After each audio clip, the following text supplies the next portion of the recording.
Today we are gonna do car interview. Oh yeah. Fucking hell. We're gonna sniff a lot. Hello, my name's Archie. Yesterday I wrote 10 questions. Oh yeah? Yeah. In English? In English. Bloody hell. Look at you. Because I'm really good at English. Yeah, fair enough. What's your name? Oh, that's a hard first question. My name's Archie. Do you want my full name? Yeah. Archie, Callum, George, Blakemore. No, your name, guess. Oh, that old chestnut. Well, your full name is so long. Yeah, full names. Wow. I actually had, when I was born, I had 3 names. So I was called Archie Callum Blakemore. Huh? And then when I turned maybe 13, I decided, because my great-granddad is called Archibald, and my other great-granddad is called George, I felt bad for him. So I added George as a middle name. So now Archie Callum George Blakemore. But I added it by law, so like it's legally done. And it's actually a pain in the ass because every time I apply for a visa or a job, I have to upload the document that says that I legally changed my name. So that's a fucking stupid idea. So every time you do like paperwork, you have to... Yeah, I have to say that I changed my name legally and provide proof. Okay. Oh. That was a good first question, mate. Where are you from? Norfolk, England. England. UK, England, Norfolk. I was born in a town called Derry. I grew up in London. I moved to a town called in 2016. Say one Norfolk slang. How you getting on, boy? That was not question anyway. That's the bonus question.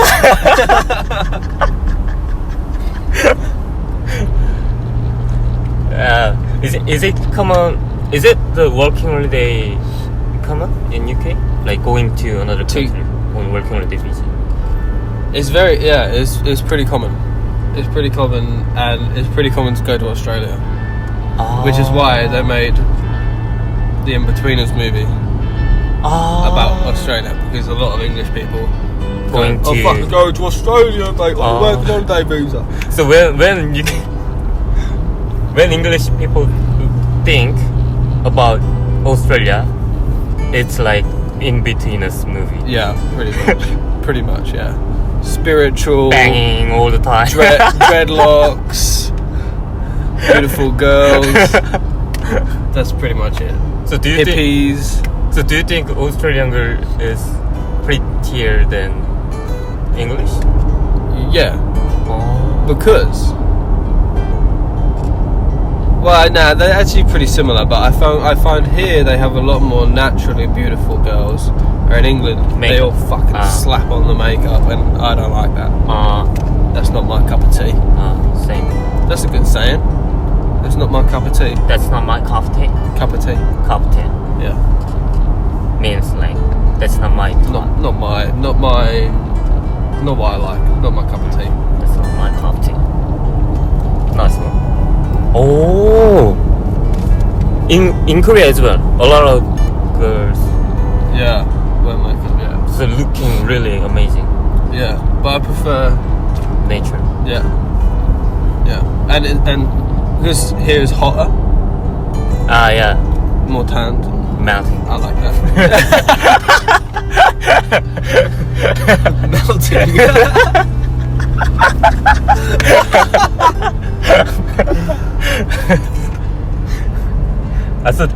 So next question was like, why did you choose Australia? Because it's famous, popular going to Australia. Yes. So but there was also when me and my ex broke up, I went to the pub pretty much every day to drown my sorrows and drink myself to death, basically. But I was also having fun because I had a little bit of freedom. So I was at the pub every day. So because the reason why you went to the pub because you miss her or just you wanted to be I free? wanted to be free. Oh yeah. And hang out with my mates. And one of my mates called Niall, shout out to Niall Redmond. Shout out! Shout out, mate! Okay. Well, this is going to go viral, yeah? You're going to be famous, so. He was explaining to me that he went to Australia on a work holiday visa for 1 year, just 1 year. I think 1 year, maybe 2. And he had the fucking best time.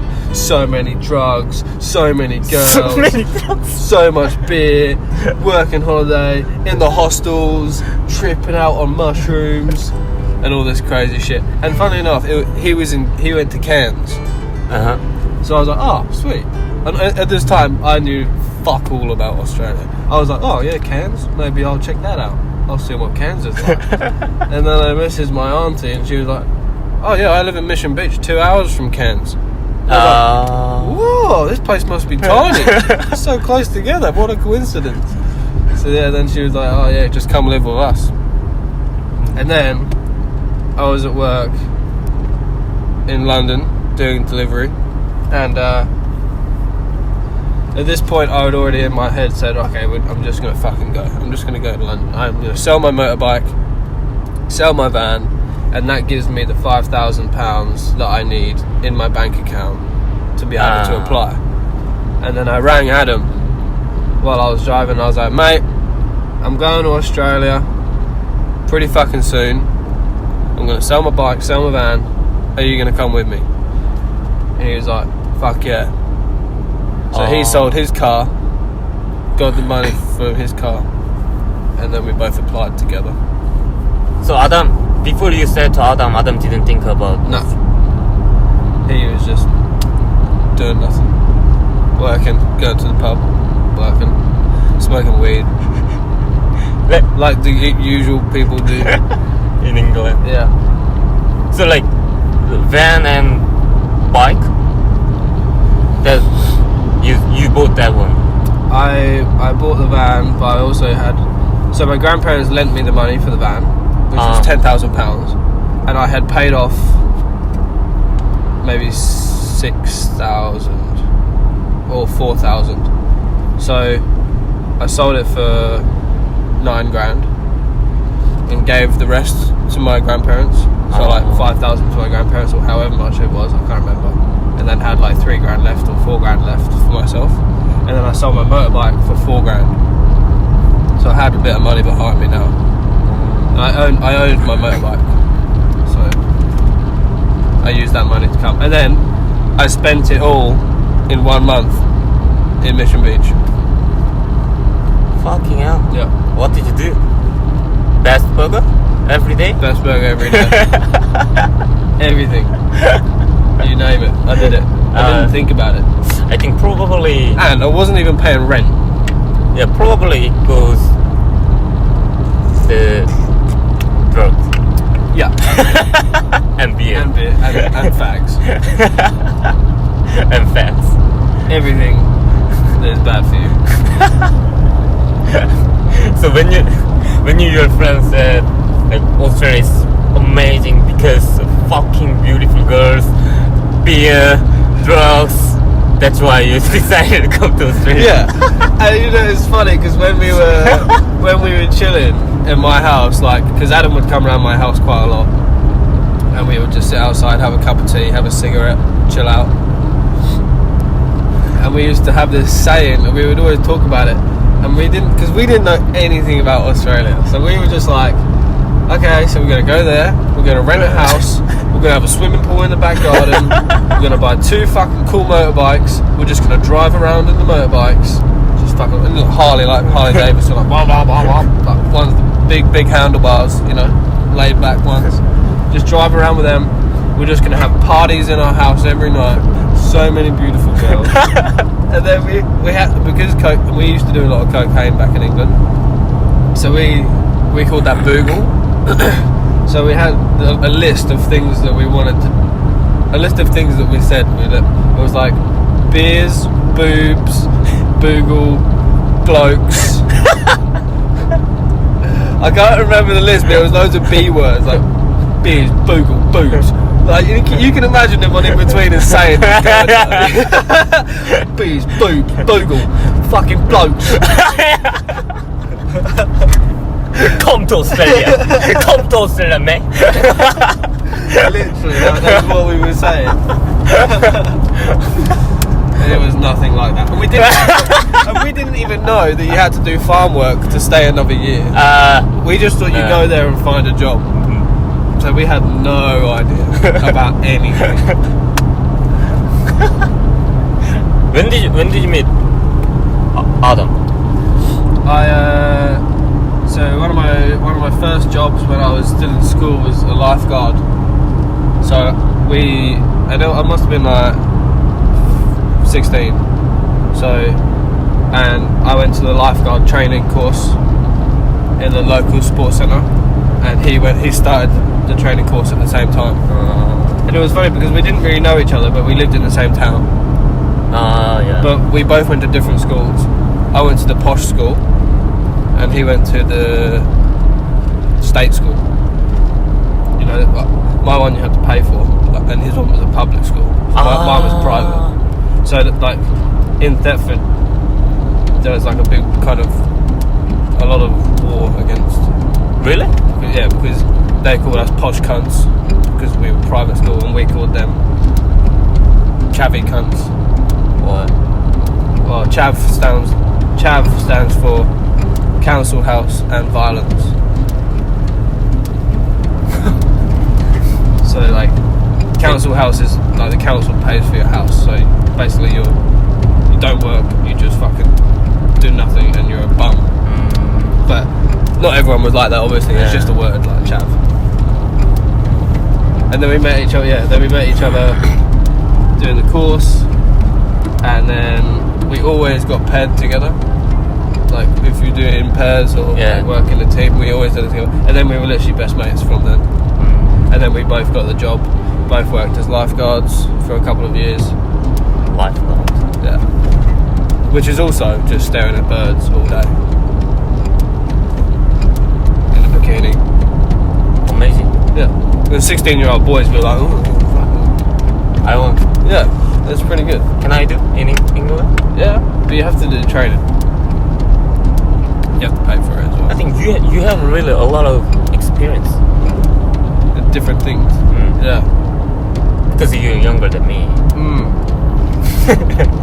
My lifeguard thing is run out. You have to renew it.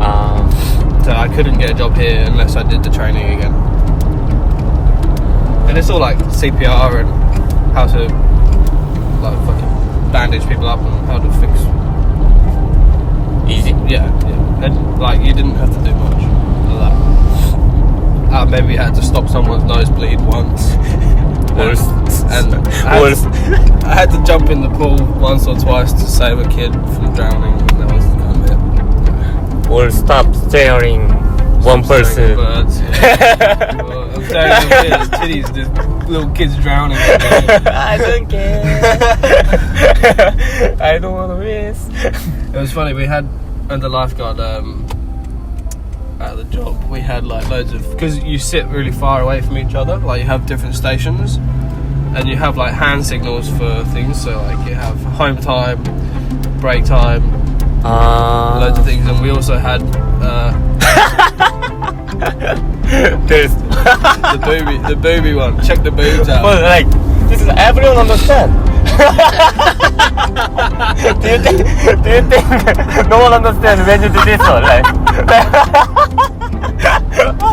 fucking bastard.